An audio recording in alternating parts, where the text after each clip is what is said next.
रोहित, हम शर्मिंदा है, तेरे कातिल जिंदा है। रोहित बेमुला का अंतिम खत। Good morning. आप जब ये पत्र पढ़ रहे होंगे तब मैं नहीं होऊंगा। मुझ पर नाराज मत होना। मैं जानता हूँ कि आप में से कई लोगों को मेरी परवाह थी। आप लोग मुझसे प्यार करते थे और आपने मेरा बहुत ख्याल भी रखा।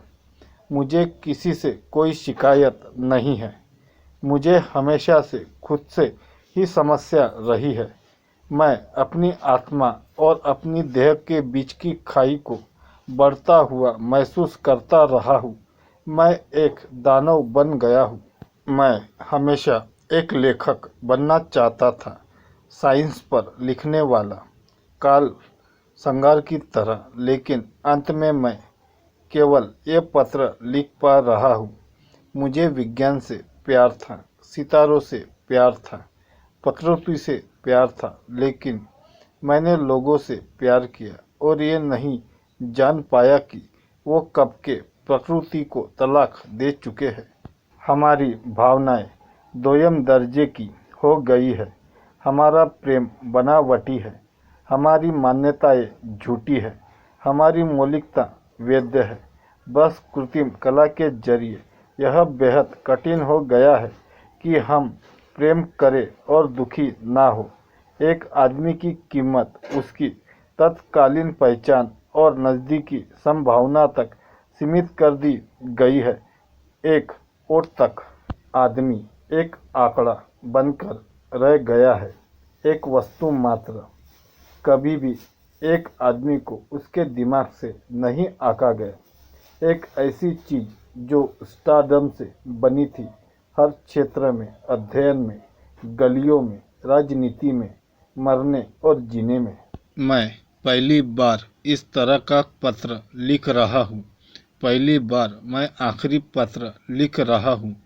मुझे माफ़ करना अगर इसका कोई मतलब ना निकले तो।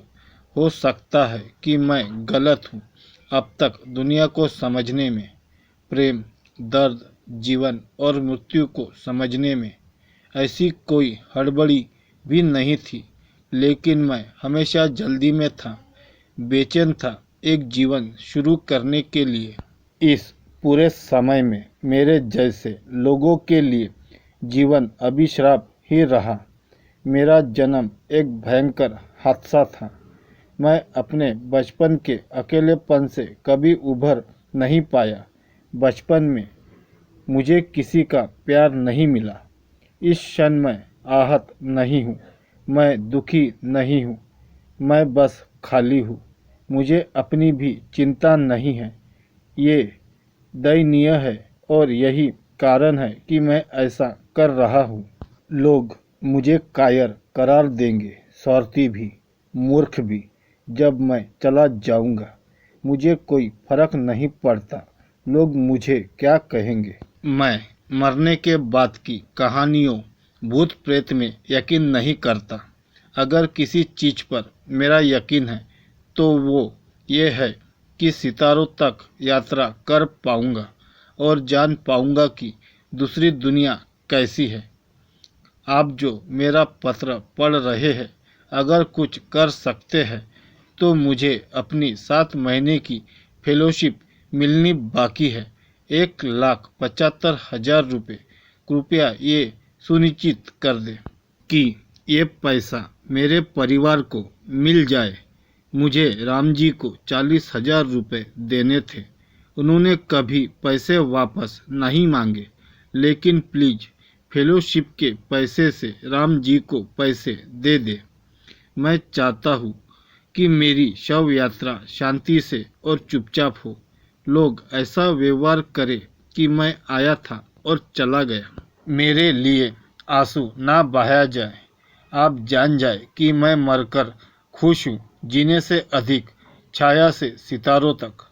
उमा अन्ना। ये काम आपके कमरे में करने के लिए माफ़ी चाहता हूँ। अंबेडकर स्टूडेंट एसोसिएशन परिवार, आप सबको निराश करने के लिए माफ़ी। आप सबने मुझे बहुत प्यार किया। सबको भविष्य के लिए शुभकामनाएं। आखिरी बार, जय भीम। मैं औपचारिकताएं लिखना भूल गया। खुद को मारने के मेरे इस कृत्य के लिए कोई जिम्मेदार नहीं है। किसी ने मुझे ऐसा करने के लिए भड़काया नहीं, ना तो अपने कृत्य से और ना ही अपने शब्दों से। ये मेरा फैसला है और मैं इसके लिए जिम्मेदार हूँ। मेरे जाने के बाद मेरे दोस्तों और दुश्मनों को परेशान ना किया जाए।